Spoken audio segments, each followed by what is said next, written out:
Yes, people, 'tis the season for snow, and we had FedEx just drop off this wonderful PowerSmart 212cc gas engine 2-stage 24-box snowblower. Oh yeah, it's about to go down, so I'm about to set this thing up and we'll see what she can do.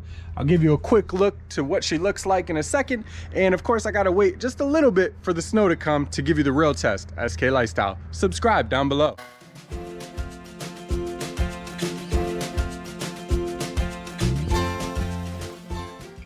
Everyone, so as I go to put this together, if I find any tips or tricks, of course I'm going to share that with you. Otherwise, just going to speed up the video, show me putting it together very quickly, and then I'm going to bring her outside, start her up, give a nice 360 of her. And if you hear any hissing in the background, it's because I got the propane heater on. It's a little chilly here in the garage. So with that said, nothing to do but just to get it done. SK Lifestyle.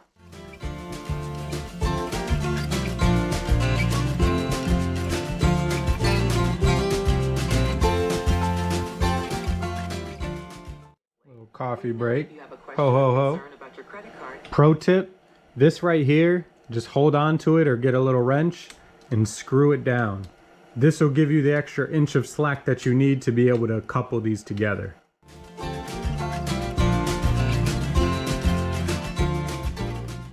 Lunch break.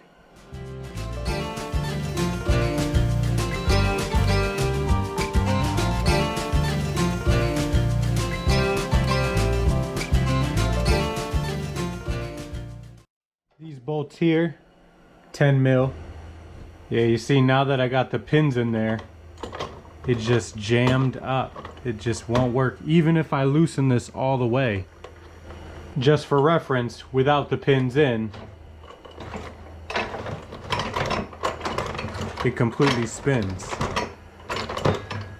So as soon as you put pressure and you hold it like this, then it starts jamming up. And that's what the pins are doing down there. So you see I needed to just float the way it wants to sit, because this bar is pretty long. So I can drill a hole right through here, through both of them, pin it in still, and let it just rest where it needs to be.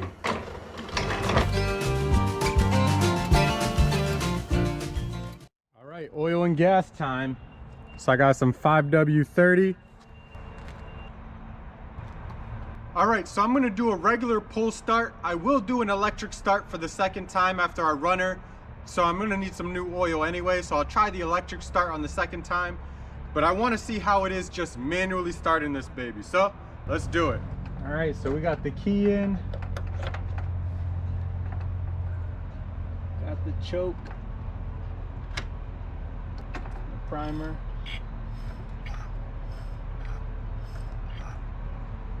Said 3 times, but I'm gonna try 4 just in case. And yeah, she should be able to start. Let's see.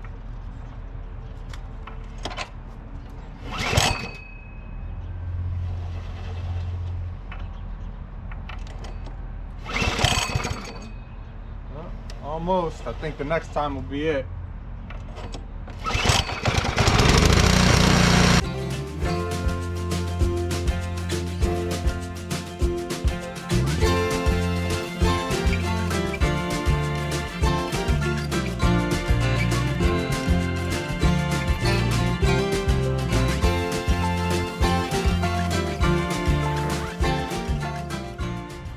Gonna go ahead and plug this baby in, and I'm supposed to hold it for about 2 to 3 seconds. Now I just need to pop the key back in, and I think it should just start right up.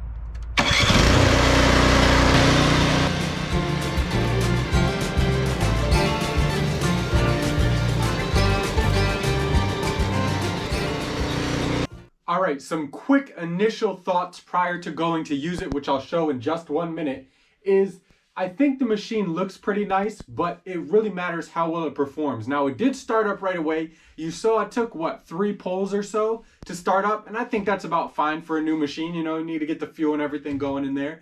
The electric start worked right away, so that was very much appreciated. Again, I tried to show briefly the little stem piece that's part of the chute. I'm probably just gonna drill a hole in there and pin it the right way. I may even do it before the first snow. And if I gotta return it, you know, to be honest, so what? I highly doubt they're gonna realize that I put an extra hole in there, and it's just gonna look pretty uniform anyway. But you know, it's a cheaper unit, so I expected something to be slightly off, and if really that's it, then I can't really complain.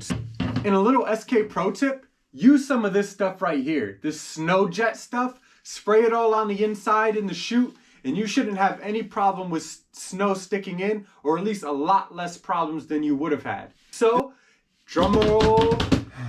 All right, so it took a lot of time, but it finally snowed. And I will say, at least when it finally snowed, we got a good amount here. It's at least like 8 to 10 inches. So I'm gonna start this baby up and we can actually finally see how well she works. So let's get to it. And I'm gonna start it right here at the edge of the garage before I bring it anywhere else. And let's see.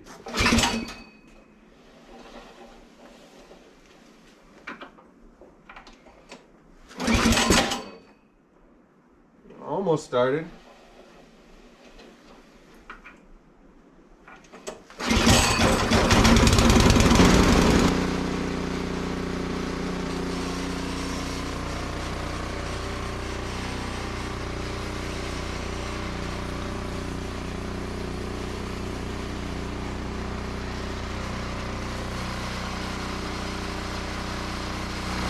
All right, so I moved the machine outside, of course, because I don't want to fill the garage with exhaust.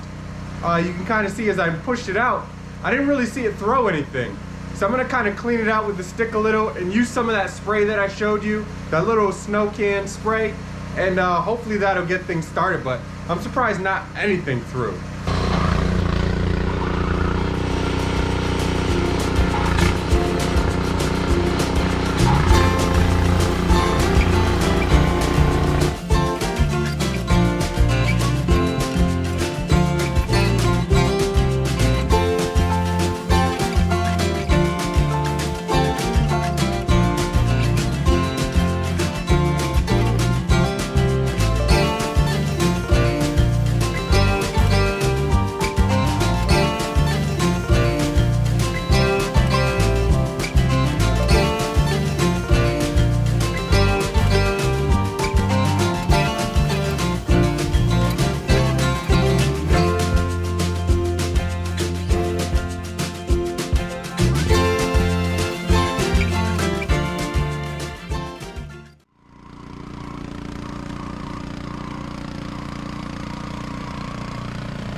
All right, so it looks like I completely lost drive. I don't know what's up.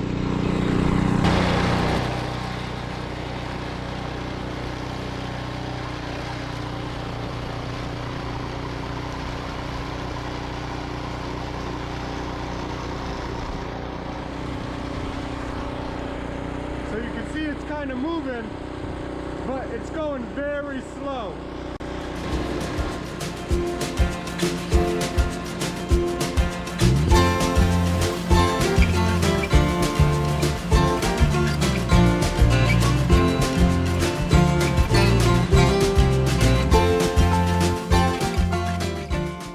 Even this little bolt came off right at the end, which obviously you just need a new nut to fix it, but that was a pain in the ass.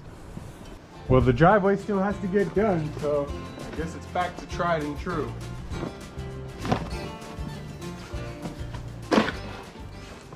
All right, okay, so I've showered, I've calmed down a little bit, I got my coffee, and I actually started the return at Walmart. So that's what I want to start off with. I did purchase this unit at Walmart, if I didn't say already. You know, I can't really blame Walmart. You know, they get tons of supplies and all that stuff, so I won't bore you with that kind of thing. But, you know, the return process was very easy. They definitely still accept this. I think they accepted it for up to 90 days for the online orders, so there was no problem. I scheduled it. It's going to be picked up on Monday, actually. Clearly, what do I think about the unit? Well, I had some issues right up front. The auger really wasn't working. That problem was just the cable. Even though the cable was connected, I had to tighten it up just a little bit more to engage it a little bit. As soon as I did, the auger worked fine, and you could see it through snow about 20 feet. Some of the other issues, I did have one random bolt fall off, which I don't know where it came from, but you know, things like that, it's new, you gotta tighten things down.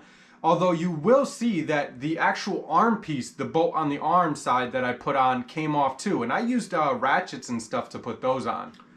So I was a little surprised by that, but again, you know, it would have just took a new nut, and obviously the next time I did it, I would have tightened it down like the Hulk. The issue with the auger chute, that seemed to actually be fine once I went to go use it, which was so weird. Like, you could see it didn't really want to turn at all when I was installing it. But yeah, once it was in there and it was turned on this time, so I don't know if it kind of seated itself while it's been there, you know, sitting in the garage. I'm not sure what happened, but I just threw one of the bolts in there real quick just to get it to stay so it wouldn't kind of shift back to the middle. And so that worked too. So I don't even think I would have needed to drill new holes in order to get it to sit in there. You can see I'm a little lost for words. The only thing that was upsetting, of course, was I lost drive. Now, the reverse still worked. I don't know why, but it did. The auger was still somewhat functioning, but drive was just lost. So I don't know if it picked up on the camera, but as I was sitting in like 6th gear, or like number 6, whatever you want to call it, which would be top full speed, it barely wanted to move. That was kind of a pain. I had to, like, you know, pull it up or lift the snowblower up off the ground, you know, the front of it, and then wheel it up, which isn't a terrible thing. But again, the sidebar handle was loose because the nut came off. So yeah, it was a whole escapade. So all in all, I was surprised how well it worked while it was working. For a small little box, it was tearing up that 8-10 inches of snow. Even if I did the whole box. Now, obviously you leave about 20-30% of it open and it just runs a little bit better. But even at top speed, like in 5th, like 5 or 6, it was still running fine. So I think the machine, as long as you don't get a lemon, I'll call mine a lemon. I don't know. If other people are out there and you've also had similar experiences, please comment down below, let other people know. I can only speak to the one that I purchased, so I'll usually try to give the benefit of the doubt in the fact that they also sell this at Home Depot. So I really don't think Home Depot is going to be, now it is a cheaper unit, but of course they got to sell cheaper units to people that don't want to spend the $1,000-1,500. But I don't think that they would also pick a unit that just consistently fails. You know, maybe some of the parts are a little chintzier and stuff, like how I said the nut came off, you know, that kind of thing. But I'll just throw it up to it's a lemon. But again, leave the comments down below. So that's my wrap up, follow up for this whole spiel and this whole PowerSmart 212cc gas powered snowblower. Hopefully if you're out there, you have better experiences than I do. I obviously, after having this problem, wouldn't be the biggest proponent or condoner of going to buy one of these. But again, I don't want to completely write it off either. So that's just an honest review from an honest average guy. Hopefully it was helpful to you. If it was, be sure to hit that like button, share as well, hit that subscribe button as well, and the notification bell. And you can even follow me on Instagram, s.k_lifestyle. With that said, I appreciate all your time. See y'all later.